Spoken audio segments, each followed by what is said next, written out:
আমি সকলোৱে জানো যে বাৰিষাৰ বতৰ অহাৰ লগে লগেই আমাৰ অসমত মৌচুমী বতাহৰ প্ৰভাৱত প্ৰচুৰ পৰিমাণে বৰষুণ, ধুমুহা, বতাহ, ঢেৰেকণি আদি হৈ থকা দেখিবলৈ পোৱা যায়। আৰু অসমৰ প্ৰায় জিলাতেই বাৰিষাৰ বতৰ অহাৰ লগে লগেই চৰণীয়া পথাৰবিলাক জলমগ্ন হয়, অৰ্থাৎ পানীৰ তলত থাকে আৰু ঠায়ে ঠায়ে বানপানী হোৱা দেখা যায়। কিন্তু আমি নিউজে বা কাগজে পত্ৰই আমি নিউজ পেপাৰে হওক বা আপোনাৰ টেলিভিছনৰ নিউজতেই হওক দেখিবলৈ পাওঁ বা বাতৰি শুনিবলৈ পাওঁ যে বানপানীৰ কাৰণে বিস্তৰ ক্ষতিসাধন হৈছে বা ইমানজনৰ মৃত্যু হৈছে বা ইমানজনৰ পশুধনৰ লোকচান হৈছে বা ইমানজনৰ পশুধনৰ খাদ্যৰ নাটনি হৈছে বুলি আমি প্ৰায় নিউজত শুনিবলৈ পাওঁ। প্ৰচুৰ পৰিমাণে বৰষুণ বা বানপানী হোৱাৰ কাৰণে পশুধনটিৰ খাদ্যৰ নাটনিয়ে দেখা দিয়ে, যাৰ ফলস্বৰূপে এজন দুখীয়া কৃষক পালকে বহুতো সংগ্ৰাম কৰিবলগীয়া হয়। কাৰণ যেতিয়া বানপানী আহে এজন দুখীয়া কৃষক পালকে নিজৰ পেটৰ লগতে পশুধনৰ পেটৰ কাৰণে বা খাদ্যৰ কাৰণে সংগ্ৰাম কৰিবলগীয়া হয়। কিন্তু তাত সত্ত্বেও বানপানী হোৱাৰ কাৰণে কেতিয়াবা দেখিবলৈ পাওঁ যে গোহালিটো উঠাই লৈ যায় বা গৰুটো বা পশুধনটো উঠাই লৈ যায়। পশুধন মানে আপোনাৰ গৰু, ছাগলী, মহ, গাহৰি, ভেড়া, আপোনাৰ হাঁহ, কুকুৰা ইত্যাদি। এই সকলোবোৰ নিউজত পাওঁ যে ইমান ধৰণৰ মৃত্যু মুখত পৰে বা বানে উঠুৱাই নিছে। তেনেকুৱা ধৰণৰ নিউজবিলাক আমি পাই থাকোঁ সঘনাই। বানপানী হোৱাৰ কাৰণে দুখীয়া কৃষক পালকজনৰ প্ৰচুৰ পৰিমাণৰ ক্ষতিসাধন হয়। এই পশুধনৰ মৃত্যুমুখত পৰাৰ কাৰণেই বা গোহালিটো উঠুৱাই লৈ যোৱাৰ কাৰণেই বা আপোনাৰ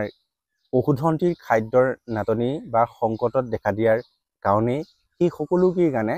আপোনাৰ আল্টিমেটলি এজন দুখীয়া কৃষক পালকে বহুত লোকচানৰ সন্মুখীন হ'বলগীয়া হয়। কিন্তু এতিয়া প্ৰশ্ন হ'ল, তেখেতে চৰকাৰৰ ফালৰ পৰা আৰ্থিক ক্ষতিপূৰণ পায় নে নাপায়? আমি দেখিবলৈ পাওঁ প্ৰায় দুখীয়া কৃষক পালকে চৰকাৰৰ ফালৰ পৰা যিটো আৰ্থিক ক্ষতিপূৰণ, সেই আৰ্থিক ক্ষতিপূৰণ বা আৰ্থিক সাহায্য পোৱাত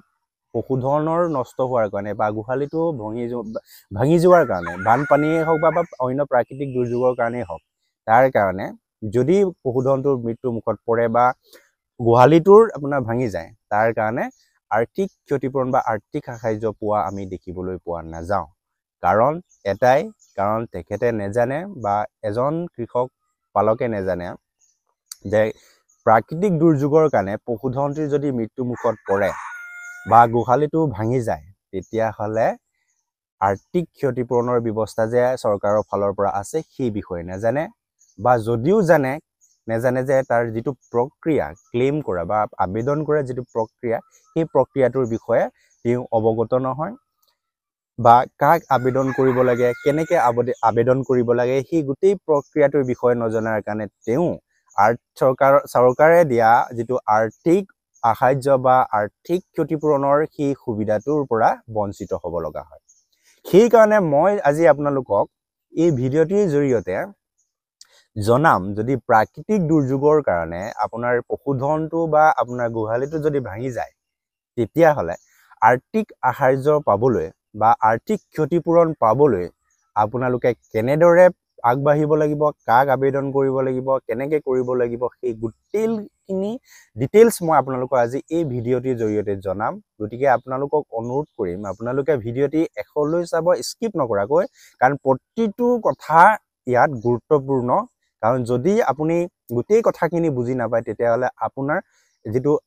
ক্ষতিপূৰণৰ বা সাহায্যৰ কাৰণে আপুনি যিটো আবেদন কৰিব, এই আবেদনটো অসম্পূৰ্ণ হ'ব বা সম্পূৰ্ণ নহ'ব। সেইকাৰণে আপোনালোকে এজন দুখীয়া কৃষক পালকৰ স্বাৰ্থত, যোনে নিজৰ পেটৰ কাৰণে বা পৰিয়ালৰ পেটৰ কাৰণে অকল পশুধনটিৰ ওপৰত নিৰ্ভৰ কৰি জীৱন নিৰ্বাহ কৰে বা পশুধনটিৰ ওপৰত নিৰ্ভৰ কৰি চলি থাকে, সেইসকলৰ কাৰণে যিসকল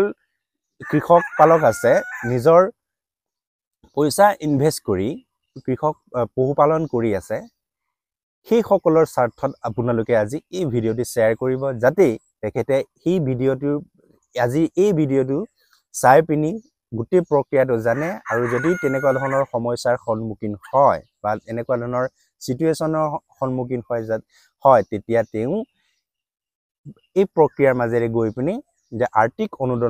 অনুদানৰ বাবে বা আৰ্থিক সাহায্যৰ কাৰণে তেওঁ আবেদন কৰিব পাৰে। সেই স্বাৰ্থত আপোনালোকে ভিডিঅ'টি আজি শ্বেয়াৰ কৰিব। আপোনালোকে হয়তো থাম্বনেইল আৰু যিটো টাইটেল, ভিডিঅ'টিৰ টাইটেল দেখি আপোনালোকে জানিব পাৰিছে যে মই কি ক'ব বিচাৰি আছো। প্ৰাকৃতিক দুৰ্যোগৰ কাৰণে যদি আপোনাৰ পশুধনটোৰ মৃত্যু মুখত পৰে, তেতিয়াহ'লে চৰকাৰৰ ফালৰ পৰা আপোনাৰ আৰ্থিক সাহায্য দিয়াৰ ব্যৱস্থা আছে। তাৰ আগতে আমি জানো প্ৰাকৃতিক দুৰ্যোগ মানে কি, বা প্ৰাকৃতিক দুৰ্যোগত পশুধনৰ মৃত্যু মুখত পৰা মানে কি। এতিয়া প্ৰাকৃতিক দুৰ্যোগ মানে প্ৰকৃতিৰ কিছুমান ঘটনা। এতিয়া ধৰক ভূমিকম্পই হওক বা আপোনাৰ ধুমুহাই হওক বা ঢেৰেকনিয়ে হওক বা বানপানীয়ে হওক বা বেলেগ বেলেগ ধৰণৰ যিটো প্ৰকৃতিৰ কাৰণে আপোনাৰ বিদ্যুতৰ তাৰত লাগি মৰিয়েই হওক বা ঢেৰেকনি লাগি জুই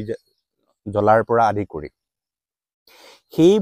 সেইবিলাকৰ কাৰণে যদি পশুধনটোৰ মৃত্যু মুখত পৰে, তেতিয়া প্ৰাকৃতিক দুৰ্যোগৰ কাৰণে পশুধনটোৰ মৃত্যু মুখত পৰা বুলি কোৱা হয়। যদি তেনে কাৰণত আপোনাৰ পশুধনটিৰ মৃত্যু মুখত পৰে বা আপোনাৰ গোহালিটোৰ যদি ভাঙি যায়, তেতিয়াহ'লে চৰকাৰৰ ফালৰ পৰা আৰ্থিক সাহায্যৰ ব্যৱস্থা আছে। সেই ব্যৱস্থা কেনেকৈ আছে আপোনালোকক মই কৈ আছো। প্ৰথমে জানো আহক, গোহালিটো যদি ভাঙি যায় প্ৰাকৃতিক দুৰ্যোগৰ কাৰণে, এনে ক'লো আপোনাৰ ভূমিকম্পই হওক বা ধুমুহাই হওক বা গছ ভাঙি, বতাহৰ কাৰণে গছ ভাঙি বা বানপানীৰ কাৰণে যদি আপোনাৰ গোহালিটোৰ যদি ধ্বংস হৈ যায় বা ভাঙি যায়, তেতিয়াহ'লে আপোনালোকে ৩,০০০ পৰ্যন্ত, এটা গোহালিত ৩,০০০ পৰ্যন্ত আপোনালোকে আৰ্থিক সাহায্য লাভ কৰিবলৈ সক্ষম হ'ব। তাৰ কাৰণে আপোনালোকে কি কৰিব লাগিব? প্ৰথমে কৰিব লাগিব আপোনালোকে জিঅ' টেগ কৰিব লাগিব, অৰ্থাৎ GPS কেমেৰাৰে আপোনালোকে ফটো তুলিব লাগিব। GPS কেমেৰা হৈছে আপোনালোকে যিসকলে এণ্ড্ৰইড মোবাইল চলাই আছে তেখেতলোকে গম পায়। আপোনালোকে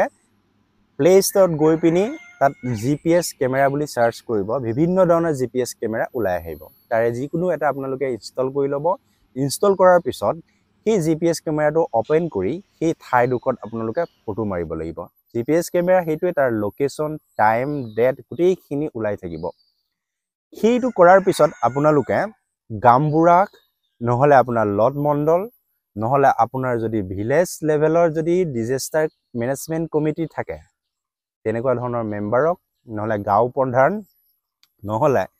যিসকল ফৰেষ্ট ভিলেজত ভাগ কৰে তেওঁলোকে ফৰেষ্ট ৰেঞ্জ অফিচাৰজনক জনাব লাগিব ফটোখন দি পিনি। তাৰপিছত সেই গাঁওবুঢ়াজন বা ভিলেজ লেভেল ডিজাষ্টাৰ কমিটি মানুহে হওক বা আপোনাৰ যিটো লাড মণ্ডল বা আপোনাৰ ফৰেষ্ট ৰেঞ্জাৰ যদি ফৰেষ্ট ভিলেজত বাস কৰিছে, তেখেতে কি কৰিব? তেখেতে চাৰ্কেল অফিচাৰ অৰ্থাৎ চক্ৰ বিষয়া কাৰ্যালয়ৰ যাত ফিল্ড অফিচাৰ থাকিব, সেই ফিল্ড অফিচাৰজনক এটা ৰিকমেণ্ডেশ্যন লেটাৰ এখন, অৰ্থাৎ ৰিকমেণ্ডেশ্যন লেটাৰ মানে হৈছে যে তাত উল্লেখ থাকিব যে আমুক গাঁৱৰ আমুক নামৰ মানুহজনৰ যোৱা আমুক তাৰিখে আমুক ঘটনাৰ কাৰণে, অৰ্থাৎ ধুমুহাই হওক বা ভূমিকম্পৰ হওক বা বতাহৰ কাৰণে গোহালিটো ভাঙিছে বুলি এখন ৰিকমেণ্ডেশ্যন লেটাৰ লিখি পিনি ফিল্ড অফিচাৰজনক দিব। চক্ৰ বিষয়াৰ কাৰ্যালয়ত থকা সেই ফিল্ড অফিচাৰজনে লড মণ্ডলৰ লগত গৈ পিনি জেগাত যাব, যিখন জেগাত ভাঙিছে, আপোনাৰ যদি ভাঙিছে আপোনাৰ ঘৰলৈ যাব। তাত গৈ পিনি গোটেই বস্তুখিনি পৰ্যবেক্ষণ কৰিব। পৰ্যবেক্ষণ কৰি পিনি সত্যতা প্ৰমাণ কৰিব। যদি আপোনাৰ ভাঙিছে, কিহৰ কাৰণে ভাঙিছে, সেই গোটেইখিনি কথা উল্লেখ কৰি এবাৰ যদি এটা ভেৰিফাই কৰাৰ পিছত, অৰ্থাৎ কথাটো হয় বা সঁচা বুলি ভেৰিফাই কৰাৰ পিছত কি কৰিব? তেখেতে যাৱতীয় নথিপত্ৰ আপোনাৰ পৰা সংগ্ৰহ কৰিব আৰু সংগ্ৰহ কৰি কিন্তু বেংক ডিটেইলছৰ অৰ্থাৎ বেংক পাছবুকৰ লগত সেইখিনি চাৰ্কেল অফিচত বা তেনেকুৱা ধৰণৰ ডিজাষ্টাৰ মেনেজমেণ্ট কমিটি অথৰিটি যিটো আছে, ডিষ্ট্ৰিক্ট ডিজাষ্টাৰ মেনেজমেণ্ট অথৰিটি বা চাৰ্কেল অফিচত সেইখিনি জমা দিব। আৰু সেইখিনি জমা দিয়াৰ পৰা আপোনাৰ যিটো আবেদন প্ৰক্ৰিয়াটো কমপ্লিট হ'ব। এতিয়া আপোনাক কি কি যাৱতীয় নথিপত্ৰ লাগিব, অৰ্থাৎ কি কি ডকুমেণ্টছ লাগিব, সেই বিষয়ে আপোনালোকক মই ভিডিঅ'টি শেষত ক'ম। গতিকে আপোনালোকে ভিডিঅ'টি শেষলৈকে চাব, কাৰণ সেইখিনি নথিপত্ৰ দিলেহে আপুনি সেই সুবিধাটো লাভ কৰিব পাৰিব। এতিয়া আপোনালোকক কওঁ যিটো আটাইতকৈ গুৰুত্বপূৰ্ণ, যে প্ৰাকৃতিক দুৰ্যোগৰ কাৰণে আপোনাৰ পশুধনটো যদি মৃত্যুমুখত পৰে, এতিয়া পশুধন বুলিলে আপোনাৰ গৰু, ম'হ, ছাগলী, ভেড়া, গাহৰি, হাঁহ, কুকুৰা, ডংকি অৰ্থাৎ গাধ, মিউল, তাৰপাছতে আপোনাৰ হৈছে পণী হৈছে যিবিলাক আমি অসমত চাপৰ ঘোঁৰা আছে সেইবিলাক ঘোঁৰা নহয় পণী বুলি কয় সেইবিলাক যদি মৃত্যু মুখত পৰে প্ৰাকৃতিক দুৰ্যোগৰ কাৰণে বা পোৱালি গৰুৱে হওক বা আপোনাৰ সৰু যিবিলাক আছে সেইবিলাকৰ কাৰণে যদি প্ৰাকৃতিক দুৰ্যোগৰ কাৰণে মৃত্যু মুখত পৰে তেতিয়াহ'লে কোনকেইটা পশুধনটিত কিমান টকা আৰ্থিক সাহায্য আপোনালোকে বা লাভ কৰিব পাৰিব সেই বিষয়ে প্ৰথমে জানোৱা হওক আপোনালোকে এখন চাৰ্ট চাওক বিগ এনিমেল অৰ্থাৎ যিবিলাক ক্ষীৰতী গাই আৰু আপোনাৰ মহ আছে যাক মানে আমি ব্ৰিডিং আৰু গাখীৰ খিৰোৱাৰ কাৰণে গাখীৰ উৎপাদনৰ কাৰণে আমি পালন কৰোঁ সেইবিলাক যদি গৰু আৰু মহ যদি মৰে প্ৰাকৃতিক দুৰ্যোগৰ কাৰণে তেতিয়াহ'লে ৩৭,৫০০ টকা প্ৰতিটো এনিমেলত অৰ্থাৎ প্ৰতিটো গৰু বা আপোনাৰ বাফেলো অৰ্থাৎ মহত আপোনালোকে আবেদন কৰিব পাৰিব কিন্তু মনত ৰাখিব আপোনালোকে মেক্সিমাম 3টা গৰু বা মহলৈকে আপোনালোকে সেই আবেদন কৰিব পাৰিব 2 নম্বৰ চক স্মল এনিমেলছ যিবিলাক সৰু এনিমেল অৰ্থাৎ যিবিলাক ছাগলী গাহৰি ভেড়া ইত্যাদিবোৰ যদি প্ৰাকৃতিক দুৰ্যোগৰ কাৰণে মৃত্যু মুখত পৰে তেতিয়াহ'লে প্ৰতিটো ছাগলী গাহৰি বা ভেড়াৰ কাৰণে আপোনালোকে 4,000 টকালৈকে আবেদন কৰিব পাৰিব কিন্তু মেক্সিমাম আপোনালোকে মনত ৰাখিব 30টা এনিমেললৈকে অৰ্থাৎ 30টালৈকে আপোনালোকে সেই আবেদন কৰিব পাৰিব এতিয়া চাওঁ 3 নম্বৰ বিগ এনিমেলছ অৰ্থাৎ যিবিলাক ঘোঁৰা আৰু আপোনাৰ ষাঁড় গৰু যিবিলাক গাড়ী টনাৰ কাৰণে বা খেতি কৰাৰ কাৰণে হাল বোৱাৰ কাৰণে ব্যৱহাৰ কৰা হয় সেই ক্ষেত্ৰত আপোনালোকে প্ৰতিটো ঘোঁৰা বা গৰুৰ কাৰণে ষাঁড় গৰুৰ কাৰণে আপোনালোকে ৩২,০০০ টকা আবেদন কৰিব পাৰিব কিন্তু আপোনালোকে 3টালৈকে আবেদন কৰিব পাৰিব এতিয়া চাওক স্মল এনিমেল ইয়াতে পোৱালি হওক বা আপোনাৰ ডংকি অৰ্থাৎ গাধৈ হওক মিউল বা আপোনাৰ পণী যদি প্ৰাকৃতিক দুৰ্যোগৰ কাৰণে মৃত্যু মুখত পৰে তেতিয়াহ'লে আপোনালোকে প্ৰতিটো এনিমেলৰ কাৰণে 20,000 টকাকৈ আপোনালোকে আবেদন কৰিব পাৰিব কিন্তু আপোনাৰ মেক্সিমাম 6টা এনিমেললৈকে আপোনালোকে আবেদন কৰিব পাৰিব এতিয়া চাওক পল্ট্ৰি মানে হৈছে যিবিলাক হাঁহ কুকুৰা পাৰ চৰাই যিবিলাক পোহনীয়া চৰাই আছে সেই চৰাইবিলাক যদি প্ৰাকৃতিক দুৰ্যোগৰ কাৰণে মৃত্যু মুখত পৰে তেতিয়াহ'লে প্ৰতিটো চৰাইৰ কাৰণে আপোনালোকে 100 টকা কিন্তু মনত ৰাখিব এজন বেনিফিচিয়াৰীয়ে 10,000 টকালৈকেহে আবেদন কৰিব পাৰিব এতিয়া কওঁ আপোনালোকে কিদৰে আপোনালোকে আৰ্থিক সাহায্যৰ কাৰণে আবেদন কৰিব যেতিয়া তেনেকুৱা ধৰণৰ ঘটনা ঘটে বা প্ৰাকৃতিক দুৰ্যোগৰ কাৰণে আপোনাৰ পশুধনটোৰ মৃত্যু মুখত পৰে তেতিয়া প্ৰথমে কি কৰিব লাগিব জিঅ' টেগ কৰিব লাগিব অৰ্থাৎ GPS কেমেৰা অন কৰি পিনি আপোনাৰ কোটো কেনেকৈ অন কৰিব লাগে কৰি পিনি আপোনালোকে ফটো তুলিব লাগিব যি পশুধনটোৰ যদি যোনটো পশুধনটোৰ মৃত্যু মুখত পৰিছে সেই পশুধনটোৰ আপোনালোকে GPS কেমেৰা দি ফটো ল'ব লাগিব তাৰপিছত কি কৰিব লাগিব গাঁওবুঢ়া বা আপোনাৰ লট মণ্ডল হওক বা ভিলেজ লেভেল যদি ডিজাষ্টাৰ মেনেজমেণ্ট কমিটিৰ মানুহ আছে বা ফৰেষ্ট ভিলেজৰ থকা ফৰেষ্ট ৰেঞ্জাৰ আছে তেখেতক আপোনালোকে লিখিত আকাৰে বা মৌখিক আকাৰে আপোনালোকে জনাব লাগিব আৰু ফটোটো তেখেতক দিব লাগিব যে আপোনাৰ পশুধনটোৰ মৃত্যু মুখত পৰিছে আমুক তাৰিখে বা ইমান তেনেকে বুলি তেতিয়া কি কৰিব গাঁওবুঢ়াজনে বা তেনেকুৱা ধৰণৰ যিসকল আপোনাক ক'লো যে village level management disaster management কমিটিয়ে হওক বা আপোনাৰ বাকী যিখিনি ক'লো লট মণ্ডলে হওক তেখেতে ৰিকমেণ্ডেশ্যন লেটাৰ যিটো আগতে মই কৈ আহিছোঁ ৰিকমেণ্ডেশ্যন লেটাৰ মানে কি তেখেতক স্থানীয় পশু চিকিৎসকজনক জনাব অৱগত কৰাব আৰু স্থানীয় পশু চিকিৎসকজনে গৈ পিনি এই এৰিয়াত গৈ পিনি পোষ্টমৰ্টম কৰিব আৰু ৰিপৰ্ট উলিয়াব এই পোষ্টমৰ্টম ৰিপৰ্ট আৰু গাঁওবুঢ়াই ৰিকমেণ্ডেশ্যন দিয়া লেটাৰখন অৰ্থাৎ চিঠিখন ডিষ্ট্ৰিক্ট ভেটেৰিনেৰী অফিচাৰ অৰ্থাৎ জিলা পশু চিকিৎসা বিষয়াৰ পৰা এপ্ৰুভ কৰাই পিনি গোটেই নথিপত্ৰ সংলগ্ন কৰি তেওঁ চাৰ্কেল অফিচত জমা দিব বা তেনেকৈ ডিষ্ট্ৰিক্ট ডিজাষ্টাৰ মেনেজমেণ্ট অথৰিটি যিটো থাকে সেই তাতে সেই গোটেই নথিপত্ৰখিনি জমা দিব আৰু সেই গোটেই প্ৰক্ৰিয়াটো স্থানীয় পশু চিকিৎসকজনে ফ'ল' আপ কৰিব অৰ্থাৎ অনুসন্ধান কৰিব কিন্তু মনত ৰাখিব এই গোটেই প্ৰক্ৰিয়াটো আপোনাৰ গোহালি ভাঙিলে আপুনি যিটো আবেদন কৰিলে সেই আবেদন আপুনি পইচা পোৱালৈকে 2 মাহৰ পৰা 3 মাহ বা 12 মাহ পৰ্যন্ত লাগিব পাৰে সেইটো নিৰ্ভৰ কৰিব আপোনাৰ দুৰ্যোগৰ ভয়াৱহতা আৰু যদি আপোনাৰ ডিষ্ট্ৰিক্ট ডিজাষ্টাৰ মেনেজমেণ্ট অথৰিটি যিটো আপোনাৰ কি বুলি কয় বাজেট আছে নে নাই সেইটোৰ ওপৰত নিৰ্ভৰ কৰি আপোনাৰ সেই সময়খিনি ল'ব পাৰে এইখিনিতে আপোনাক আৰু এটা গুৰুত্বপূৰ্ণ এটা কথা কওঁ, এটা প্ৰশ্ন হ'ব পাৰে, যদি বানপানীত উঠি গৈছে আমাৰ ফটো মাৰিবলৈ আপোনাৰ সুবিধা নহ'ল, তেনে ক্ষেত্ৰত আপোনাৰ কি কৰিব? তেনে ক্ষেত্ৰত আপোনালোকে এই গাঁওবুঢ়াজনক জনাব লাগিব, লগতে আপোনাৰ এই ভিঅ'জনৰ পৰা এখন অৰ্থাৎ আপোনাৰ স্থানীয় পশু চিকিৎসকজনৰ পৰা এখন লেটাৰ লিখাব লাগিব যে আপোনাৰ গৰুটো বানপানীৰ কাৰণে উঠি গৈছে বা ইমানটা গৰু আপোনাৰ বানপানীৰ কাৰণে উঠি গৈছে। আৰু লগতে আপোনাৰ আৰু এখন ৰিকমেণ্ডেশ্যন লেটাৰ লাগিব, সেইটো গাঁওবুঢ়াৰ লগতে সেইটো হৈছে আপোনাৰ গাঁও পঞ্চায়তৰ যিটো প্ৰেচিডেণ্ট আছে সেই প্ৰেচিডেণ্টৰ পৰা আপোনালোকে ৰিকমেণ্ডেশ্যন এখন লেটাৰ লাগিব। আৰু সেইখিনি লৈ পিনি গোটেইখিনি ডিষ্ট্ৰিক্ট ভেটেৰিনেৰী অৰ্থাৎ জিলা পশু চিকিৎসা বিষয়াৰ পৰা এপ্ৰুভ কৰাই নথিপত্ৰ সংলগ্ন কৰি আপোনালোকে যিটো ক'লো যে চাৰ্কল অফিচ বা চক্ৰ বিষয়াৰ কাৰ্যালয় বা আপোনাৰ ডিষ্ট্ৰিক্ট ডিজাষ্টাৰ মেনেজমেণ্ট অথৰিটিক আপোনালোকে সেই গোটেইখিনি জমা দিব লাগিব। এতিয়া আপোনালোকক কওঁ, আপোনাৰ এই আবেদন প্ৰক্ৰিয়াৰ কাৰণে যাৱতীয় নথিপত্ৰ কি কি লাগিব, যিটো আটাইতকৈ গুৰুত্বপূৰ্ণ।